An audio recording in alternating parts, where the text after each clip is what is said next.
All right, finally back in Building 26. Mark, how are you? Who are you? Good, thanks. Yeah. It's good to have you back and do another Channel 9 interview. The last one was a lot of fun. So I'm Mark Russinovich. I'm a Technical Fellow in the Windows division. You're sitting right in the heart of things in Building 26. Yes. Where Core OS division is basically centered. Uh-huh. And I'm working on long-term architectural stuff for Windows. Cool. I know everybody knows that Windows 7 is under development now, but Yes. a lot of the things that I'm looking at are beyond Windows 7. Beyond Windows 7. Beyond Windows 7. Although part of my role on the Core Architecture Committee, which I told you about last time, Yes. is to provide architectural guidance and oversight for what's currently being developed. So there are Win 7 things that we meet and talk about. So that's what a Technical Fellow does, huh? Well, actually, there's about 20 technical fellows at Microsoft, and each one does different things. So it's more of it's a technical title. It's not a positional or operational kind of title. Okay. So there's technical fellows that manage giant groups of people. Like Interesting. Terry Crowley is a technical fellow over an office, Okay. and he's got a big org underneath him that he manages. And Brad Levering also manages a whole bunch of people. And then you've got people that are individual contributors like me. Cool. So let's get a little bit, before we dive into one of the purposes of this interview, what's it been like? I mean, you come from the outside world into the Death Star. Yeah. What's it like? How's your experience been? It's just been fantastic. Cool. 100%. No complaints at all. Wow. No, I'm just kidding. That'd be a nice job, wouldn't it? Yeah. No, there's good days and bad days for. The interesting thing is at WinInternals, there's about 85 people at the time of the acquisition, and when a company like that's your own is really small, you have a lot of direct influence over everything. There's nothing that happens that you don't know about and can exert influence over. But as the company gets bigger and bigger, you start to become more of a salesperson. You've got to convince people their direction. What you say carries a lot of weight because of who you are, but you still have to convince people that if they think you're taking the company in some stupid direction, they're not going to want to go there. They're not going to be effective, right? So, sure. Being in the position I'm in is a lot like that, actually, because I don't manage people. I can't tell them directly what to do, but for long-term strategic stuff, it's more of convincing people the right things. And well, I would just interject this. I mean, I've never managed anyone else in my almost 9-10 years here at Microsoft. And I also get the sense that it's hard for managers to tell people what to do. Yeah. So my manager can't tell me what to do. Jeff knows much better. He's got to convince you, right? Yeah, he has to convince me. Yeah. And that's sort of, I mean, it doesn't. If somebody's your manager, it doesn't mean they're smarter than you, right? Or know more than you, or they just basically want to be in the managerial track. But so you, of course, work with a bunch of architects and engineers in Windows who are pretty bright people. Right. And so I would, with a lot of rich history. And you want to try to take Windows in a new direction, I would imagine. I mean, multiple people do. So you have to sort of wean yourself from the past. Yeah. So it must be very interesting. I'd love to hear some of those debates. Well, that's part of it is, and that is one difference between managing though, is that you control resources. You can, within what you manage, you can shift resources around to emphasize the things you think are important. Right? As an individual contributor, I have to get other people to shift their resources to things that I think are important and convince them are important as well. Sure. But yeah, there's definitely debates. There's juggling the current, the near future and the long-term future, and the business requirements of keeping Windows going. Absolutely. So I mean, one of the things, without getting into specifics, I remember when we talked to Core Arch probably 2 years ago now, when Rob was still running it. And one of the comments that was made in there was that they think about the version beyond, the next version after the next version after the next version after the next version of Vista. So that's kind of interesting. If Vista is a snapshot in the evolutionary trajectory of Windows. Yeah. And so you guys spend time thinking about how it's going to evolve. Now, I would ask, do you use industry trends to help you with absolutely. So please. I'll give you one, and that's like Flash. So we look really hard at Flash and what it means for Windows to have ubiquitous Flash on the motherboard, Flash on the hard disks, USB flash keys floating around that are as big as, in the near future, they'll be as big as today's hard disks. Wow. So what does that mean for the OS and the way that we treat our storage hierarchy and memory, and then there's new memory technologies coming out. So there's power management trends. So a whole bunch of things that we look at to to figure out what should we be doing. It's really hard to look into the future and guess we're the right thing, right? Absolutely. So let's talk about the present. And we just released our RTN Windows Server, not RTN, we RTN Windows Server 2008. Actually, right? a release candidate. Release candidate, sorry. Yeah. So release candidate, what, 2? Something like that. Something like that. It's one of the release candidates announced at TechEd, I believe. Sorry, we just RTN Visual Studio today, so I'm confused. But so let's talk a little bit about the internals, since you're a SysInternals person. Let's dig a little bit. Give us an overview of what's new in the Windows Server 2008 kernel. So, really timely question, because I happen to be in the middle of writing a TechNet magazine article on Server 2008 kernel changes, and speaking of TechEd, I just came back from TechEd IT Forum where I gave a talk on Server 2008 kernel changes. Excellent. But there's changes across the board, and they range for everything from better support for NUMA hardware, and NUMA hardware is something that's a trend that is coming at us faster than I think most people realize. So while it sounds like NUMA, I'm talking about machines that are often the big data centers that a few people have. Actually, this Opteron box right here is a NUMA machine. Really? Yeah. What does that mean? It means that memory is closer to one CPU than the other CPU, or one core, one socket versus another socket. Interesting. And so slight latency difference accessing close memory than further away memory, and the operating system is aware of that and optimizes for that. So what does the operating system do? So Server 2003 actually started to become NUMA aware, and one of the things that the scheduler did, for example, was try to keep a thread of execution on the node where its ideal processor is located. So one of the things the Windows scheduler does is it assigns each thread an ideal CPU, kind of its home base, and always tries to put it back there.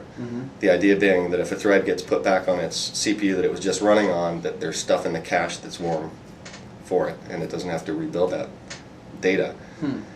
In a NUMA system, it makes sense to keep the thread close to the CPU, its ideal CPU, on the same node, because then there's hopefully data in the memory close to that's localized to it as well. And the memory manager's undergone a lot of changes in Server 2008 to become more NUMA friendly. So even if a thread gets migrated off its home base node to another node, when it performs memory allocations, those memory allocations will preferably come from the RAM of its ideal node, so that when it gets moved back there, it's close to the RAM that it allocated. Interesting. And so Landy Wang has been busy. Yeah, Landy's actually next door. Excellent. Cool. So what else? So what else? There's this scheduler's changed, and some of these changes actually are in the Vista kernel. Okay. And in fact, the Vista kernel is really a snapshot of what the server kernel has become, and in Vista SP1 and Server 2008 RTM are going to be very close to each other. Interesting. And I don't know if they'll be the exact same kernel, but they'll be very close to each other, and so that means that all of the things that are in the kernel, at least, all those capabilities are in both OSs. There's some layered functionalities that are only in one or the other, or some things that only make sense in one or the other. But so the NUMA stuff, for example, I'm running Vista right here. It's Landy's memory manager stuff is optimizing the performance from my NUMA box right here. Just a two-way Opteron. Most Opterons, multi-socket Opterons, are NUMA machines. Okay. But some of the other things, there's prioritized I/O, there's prioritized memory, there's cycle-based scheduling. So the scheduler keeps track of how many cycles threads use in its scheduling decisions. The big one, of course, is the hypervisor, HyperV, which is the new name announced for the virtualization technology. So it's our introduction of Windows hypervisor layer. That's a big feature of Server 2008. There's the transactional NTFS and transactional registry, which allows you roll back and commit ACID transaction semantics on those two resources, and plugs in with higher level transaction resource managers like SQL, so you can have transactions that span a bunch of different resources. Nice. There's cancelable I/O, which is it sounds like a little small feature, but it actually is a big one. Cancelable create I/Os. And on client systems, this shows up as you net using some offline network share and being able to control see it on Vista, whereas on XP and down level systems you have to wait for the open to time out because there's no way to cancel an open operation in the IO stack prior to Vista and Server 2008. Nice. Also in IO there's scalability improvements in feature or component technology called IO completion ports, where because of the way IO completion port processing is handled on Server 2008, it minimizes the number of context switches on heavy network server workloads. Okay. There's many. way more. I'm sure. I mean, those are the big ones, and you can find out exactly every single detail by probably reading a white paper or something. But one of the things that in my personal opinion, that really intrigues me about Windows Server 2008 is the notion of ServerCore, which is basically a shell-less server. And when you think about the way Windows is architected, that was a kind of a hard problem to solve given the interdependencies between what happens up in shell world and what goes on down in the kernel and the shared resources that could live in the kernel that the shell relies on. So what did you do to be able to create a server core? I mean, first of all, I had to understand all the dependencies and then pull them out. That's a really interesting question, and it's also timely because that's a big focus of what we'd like to do is layer and componentize the system. And I think when you had the Channel 9 interview with the core architecture team a few years ago, Rich Neves was there talking about layering and mapping the layers and dependencies between different pieces of Windows. And that work is exactly what the engineering layering and dependency work that we've got going on is based on. As far as server core, that kind of being able to draw a line around a chunk of Windows that's not the whole thing. Now, it is a big thing. Server core is like 1.2 gigabytes in size. So it's a pretty big chunk, but yet it cuts off a lot of stuff that you just don't want on your server. Okay. And the way that we figured out where to draw those lines to cut off is, again, using the dependency layering maps, identify the pieces that are connected to that core, that chunk, break the dependencies where we can, and otherwise just slice it off and analyze the loads that are going to be run on ServerCore to make sure that there's no dependency on that dependency. Okay. So that you don't do some operation, you can't do some operation in ServerCore that ends up calling up to this other piece that's not there. So it's not engineered isolation of that component. It's more like analyzed and best effort, right? There are links off to other pieces that aren't there. They're just never exercised with what ServerCore delivers. And the reason I say it's relevant is because Eric Trout gave a talk at the University of Illinois where he mentioned something called MinWin, and there's a lot of confusion out there about what MinWin is and how it relates to ServerCore. Yeah, I thought they were related. And a lot of people do, and actually it's kind of unfortunate that the name MinWin was used at one point early in the development of ServerCore, and internally and in some public presentations like at WinHack. So a lot of people, when they heard MinWin again, thought, oh, that's the MinWin that was the basis for Server Foundation or ServerCore, and actually the MinWin that we're talking about today is something pretty different. And the MinWin that we're talking about today is really what Rich Neves and Rich Pletcher have done with the help of a bunch of other people to analyze the dependencies and carve out the lowest, smallest core component of Windows that would be a standalone testable slice of Windows. And that is really analyzing the dependencies and cutting the lines, the cycles from MinWin to higher level components, really making sure that MinWin doesn't depend on anything else, that it's totally self-contained. Excellent. So it can be built separately from the rest of the Windows source tree and can run independently the Windows source tree, as Eric showed in his VM demo. So let me ask you this. Let me stop you right there and ask this one quick. Now, my understanding, so what you're saying is that the kernel can't run independent of the shell? I mean, what does the kernel depend on that's running in the shell today? I mean, why couldn't I take Windows kernel? When we say the kernel, the people, the word kernel is used loosely to mean a whole bunch of different things. And when I say kernel, MinWin being a kernel, that means what I'm saying is that the kernel is NTOS kernel. It's the stuff, the core of Windows that runs in kernel mode. It's got a lot of support components around it that also run in kernel mode. And then there's layers of system level components that run in user mode but are still part of the core OS. Okay. And so depending, some people call kernel that whole core OS, you know, some people call kernel just the part that's in NTOS kernel, and then some people even call kernel even a small component inside of NTOS kernel. Okay. They consider that the kernel. In fact, internally in the source tree, there's a small piece called the kernel inside of NTOS kernel. So there's a lot of confusion about the word kernel. Yeah, absolutely. All right. So if I've used the word kernel around MinWin, I'm really talking about core of the system, and that includes some system level stuff. Okay. That doesn't, in fact, there's no window manager inside of, or windowing subsystem inside of MinWin. So all the dependencies on that stuff are cut off. And so it doesn't depend on having user GDI, Win32k.sys, the Win32 the subsystem driver in it. Excellent. And you ask about how can we make, why would that stuff depend on the shell? Well, you bring in some stuff on top of that, and then that ends up bringing this piece, which ends up bringing this piece, which ends up bringing, shell wappy 32.dll and Shadok views, two of the core shell DLLs, and you basically got the shell then, and that brings in a whole bunch of other things. And it really is you pull in one thing and you pulled in the whole world really from a dependency point of view.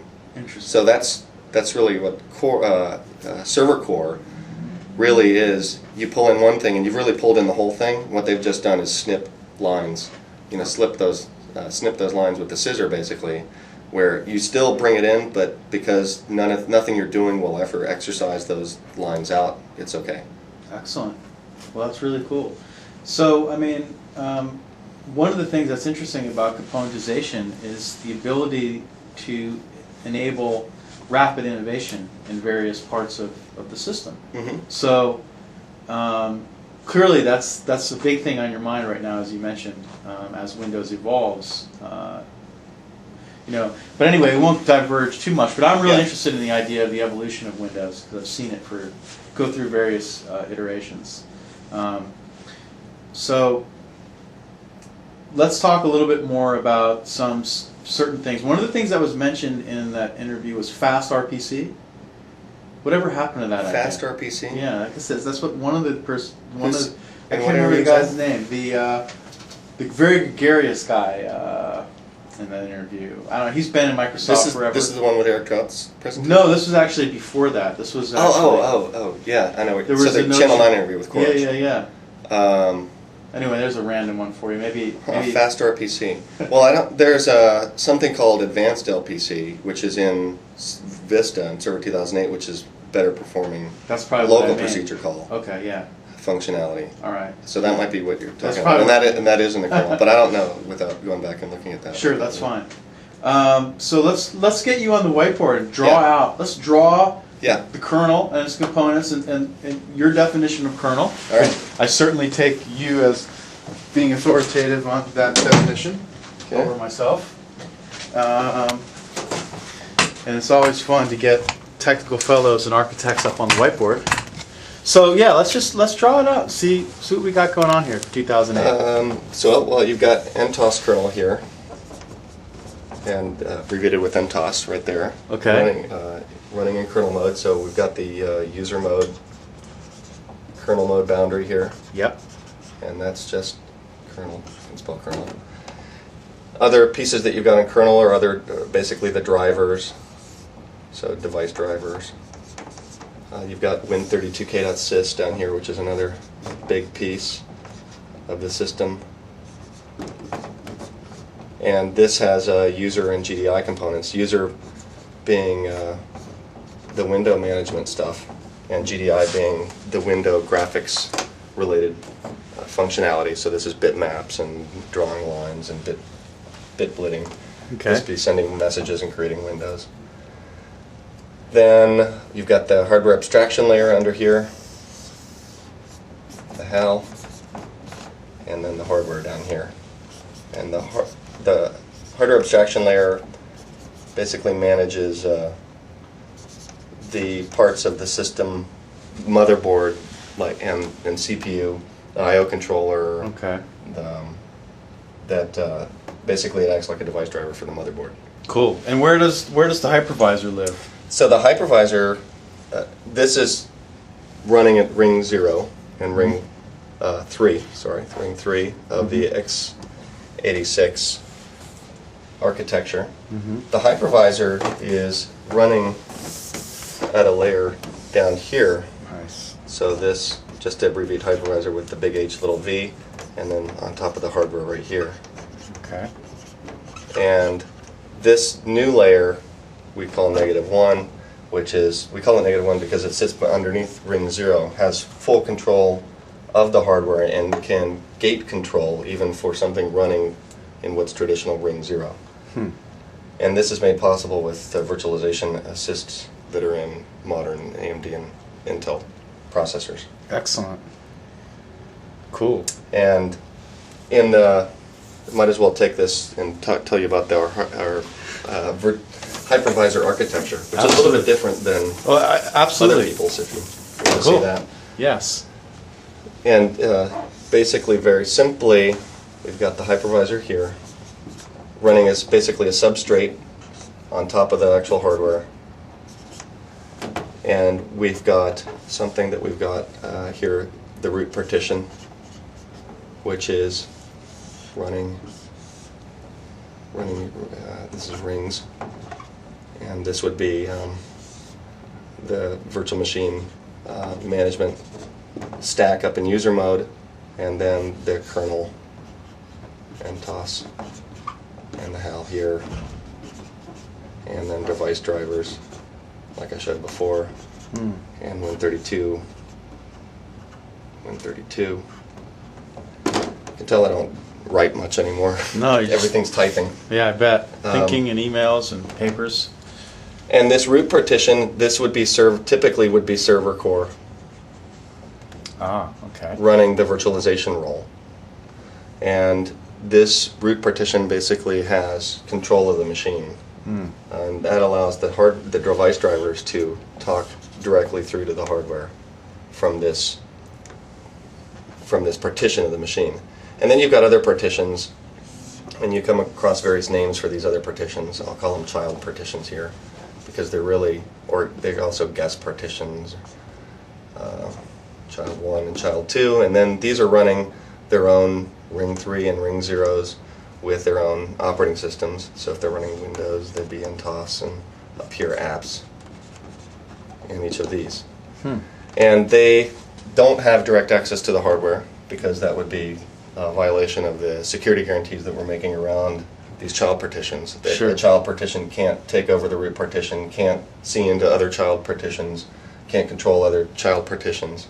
And so the way that they interact with hardware, they've got virtual device drivers, and they talk through a virtual bus, which is really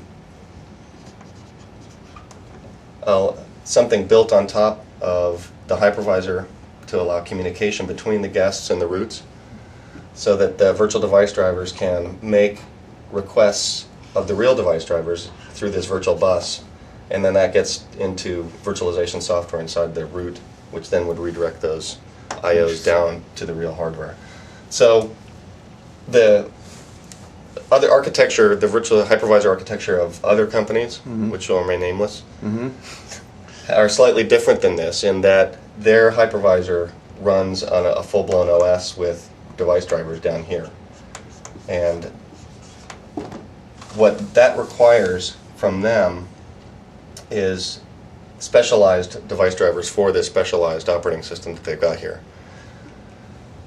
That also offers them the ability to go directly from their child partitions directly to hardware devices, just by going right into the hypervisor layer, whereas we've got this virtual bus communication where you go basically down and back up and down. Sure. So what we've done is spent a lot of time optimizing the performance of that path to make sure it's really efficient. And even though there is a performance hit that you take for that extra path length, we feel that it's more than justified for a couple of reasons. One is that our hypervisor is very small and very thin, which this, really you want this and the virtual bus communication interface to be rock solid. And the surface area that we've got here is minimized by us having this thin hypervisor with this virtual bus to allow us to be really confident that really the boundary that we put around your child partitions is really rock solid, so that you get some malicious app here inside your child partition, and it's not going to be able to poke a hole into the hypervisor or into the root partition. Excellent. And allow it to compromise your whole server box. The other big advantage that we get is that these device drivers that you've got here to talk to the devices, the hardware devices, are your native Windows device drivers. So we don't have any kind of special version of Windows that you got to have special certified device drivers to run virtualized. These are just out of the box device drivers you're going to be able to run on this thing. Okay. So that's another advantage. And then finally, to manage the whole machine, this root partition is just, like I said, it's typically ServerCore, although you could be running full server on top of there. And so you manage this thing with the system management tools that you're deployed throughout your data center. Basically, this is just another server box. And from the point of view of managing this software, it's just another machine. Cool. And so I guess, being sort of a client OS person myself, based on what I know, I mean, where does this pattern fit into the client? So, I mean, virtualization, we can't get obviously into details at all, but certainly I see a interesting possibility architecturally. So, I guess the question you're aiming at is, is there a hypervisor on the client? Yeah. Or will is there plans? I mean, and why wouldn't there be? We've definitely been looking hard at that. So I can't say one way or another what we're going to do at this point. But the question you got to ask yourself is, what scenarios really are enabled through virtualization? Yeah, that's a good question. That makes sense. And on a server, obviously, machine consolidation is a big one. There's other uses for virtualization on a server, like the virtual desktop infrastructure for enterprises to be able to have users connect right to a virtual machine from their desktop, a la terminal server type connections. On a client system, the kinds of scenarios that we've already seen people use virtualization for are basically test and demonstration, so that you can have VMs that go around walking around with your client and fire up a Server 2008 VM on your Vista machine and test something or demonstrate something from it. Some of the other things that people get excited about when they think about client virtualization are, wouldn't it be nice if I had, some thin, redraw this. And so you got the hypervisor here, and then you've got a bunch of partitions, and one of these is considered your true Windows partition, and then the question is, what do you use for this other partition? And there's lots of companies out there that have been looking at and talking about and promoting, let's say that this is the management partition, or this is the AV partition, or this is the telephony partition. So this is where you would do your IP communications. And again, the question is, what software are you running in here? How much complexity does that add to your management of the whole box? How much does that detract in terms of performance? Because just having a hypervisor here is going to cost you some performance, and having this here all the time is going to cause you performance, because this thing's going to have a memory footprint. Okay. Like I said, the management aspects of just this, like how do I update, how do I service this thing, how do I make sure that it's secure, is another question. And then, what am I delivering here that's not best delivered inside of here? Like, why do I really want to move the IP stack into, or the IP telephony stack, communication stack, into this separate partition, where I couldn't achieve the same thing with the mechanisms that are already in Windows? Sure. Or if I couldn't achieve the exact same things, are the costs of the management and the security and the servicing and so on, and the resource requirements of having this over here, are they really outweighed by the benefit I get out of moving that out of Windows itself? So those are the kinds of things we've been taking a really hard look at. Interesting. One of the sort of science fiction-y kind of ideas that I've had, and it might be just bullshit, which is fair enough, but would be to have certain components of Windows running in their own virtual machine. such that when Raymond Chen asks to add something new to the shell, you just download it and it runs.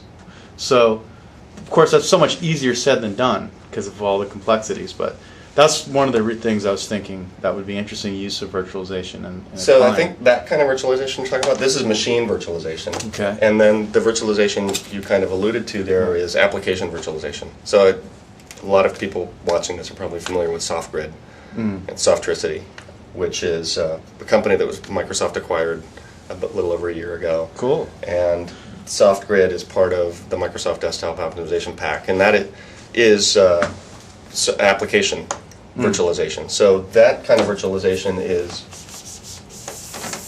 outside of the scope of the hypervisor. It's outside the scope of the hypervisor, right? That is, you've got the Windows kernel, so kernel mode, and then you've got user mode here.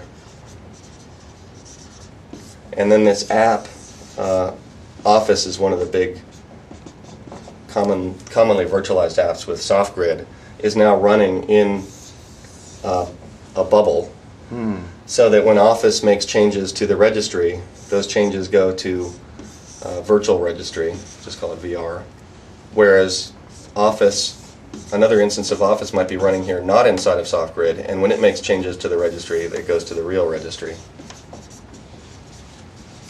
And this virtual registry is stored off in some well-known place for SoftGrid's point of view, so you can basically take this and lift it off the machine and put it on another machine, and now Office, what its view of the registry is this, basically, and on top of this, but all of the important stuff for Office is here, so all your settings are in there, Office's installation configurations all in that virtual registry, and also virtual file system. Cool. And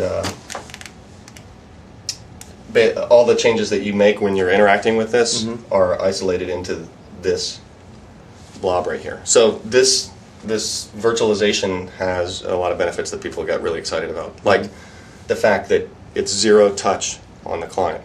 Like you said, Raymond Chen writes his shell extension. Well, really, Raymond Chen writes his Office app, and has no impact on the machine itself. So you can just delete this blob, and it's as if Office was never there. Nice.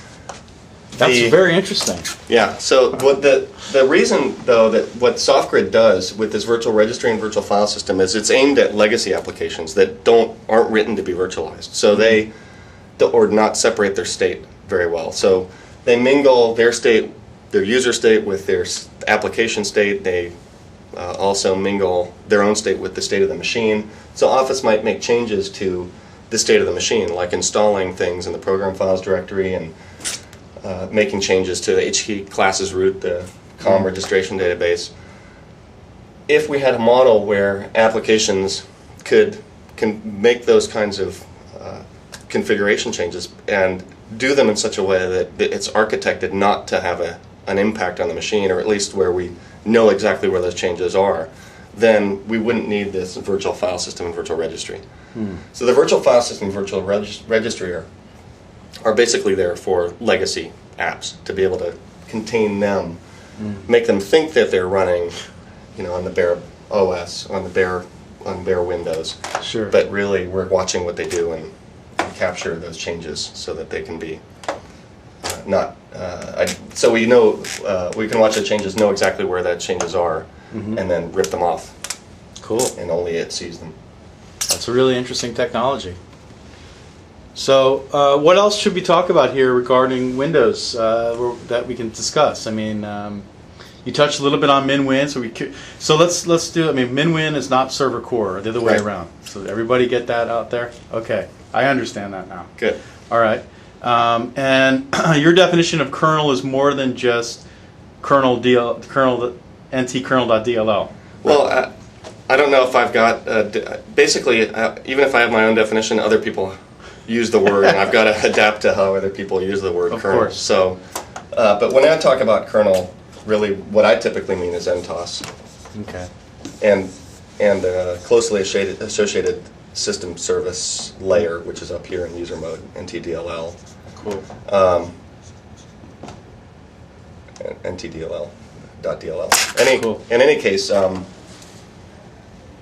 I gave a change call, the talk that I gave at IT Tech at IT Forum, Windows Vista kernel changes. Yeah. But in the context of a talk like that, I'm addressing the definition of kernel that most people have, which is it's all the stuff below the app, right, that comes in what is Windows, and that's the kernel. And maybe not necessarily the shell, but all of the other stuff, this system layer level stuff. So things like NTFS, they'd consider part of the kernel, whereas technically I don't consider that part of the kernel, but I'll call it kernel level changes for the purposes of making people understand what I'm going to talk about. Excellent. So just one last question that I have would be, since they share the same code tree or the same kernel, not exactly the same obviously, but my question would be, what are some of the enhancements that are required for a server versus the client?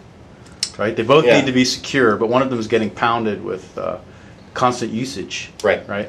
So what are some of the specific things that you've done, say in the kernel world, if it happens to be in the kernel for Windows or 2000? Yeah. So from the kernel point of view, like focusing on NUMA, that's much more, even though my client system is a NUMA machine, it's not nearly as NUMA as a 64-way NUMA box. Absolutely. Where memory is, the latencies between memories of different nodes is significant. And you've got to maximize performance on that machine, you really need to have the kernel, but the scheduler and the memory manager understand the topology of the machine so it can move things around and keep things co-located intelligently.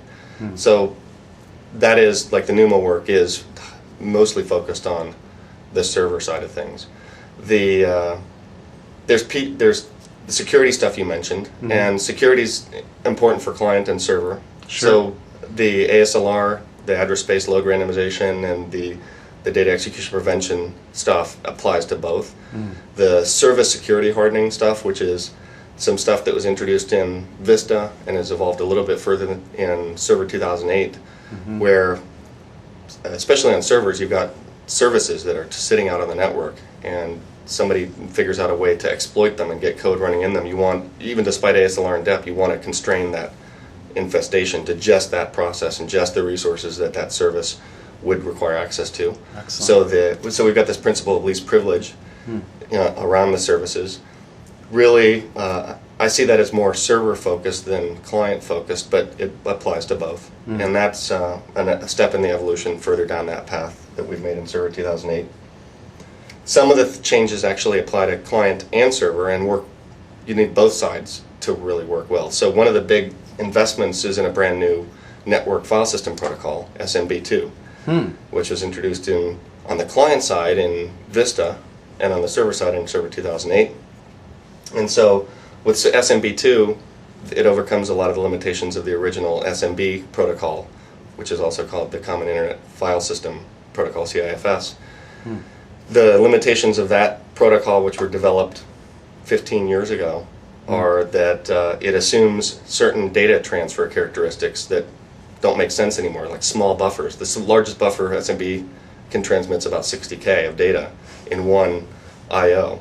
And now we're transmitting huge amounts of data across our file systems, in client-server scenarios. Speaking of virtualization, you copy a VHD from a client to server, vice versa, and that's just gigabytes of data. So SMB2 gets rid of that limitation of packet size on a communication request.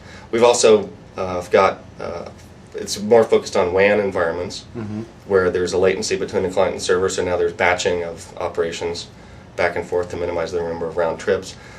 So if you've got, the only way to get the enhancements or improvements out of that is to have both your client and your server talking SMB2, right? If one or the other doesn't understand SMB2, you're not going to get it. So that's where one of those better together slogans actually works for. And so and the transactional NTFS is only in server? That's in both client and server actually. Good. So that was introduced in Vista. And the transactional NTFS and transactional registry, one of the places that's used both in the client and server is by Windows Update. So when you're installing a hotfix, the hotfix installation is protected with a transaction. Nice. And what that means is hotfix will typically update some files and make some registry changes. Prior to Windows having transactions, all of those operations are done in kind of a best effort to make sure that if the system went down, Mm-hmm. like the power was pulled or there was a crash, or Mm-hmm. that you'd get back into a bootable state. But it's impossible to really do that and Mm-hmm. service these pieces without in a way that you can guarantee across that whole update that that's going to happen. Excellent. So what transactions do is make it so that you make those changes, they actually go into a log, and it's only when the transaction's committed that those changes get actually, in one single shot from the point of view of anybody looking from the outside, appear on the file, in the file system registry. So you crash before the transaction's committed, it's as if you didn't even install the hotfix. You crash after, and obviously your hotfix is there. So. Okay. Well, that's really cool. Excellent. So this was good to come and talk to you again. I'm sure you have work to do, but we will come and visit you again and talk about Windows 7 when we're allowed. All right, that sounds good. And I can understand why we can't, because you guys are still figuring it out. Still baking. Very cool. Well, great to talk to you again. All right, great talking to you, Charles. See ya.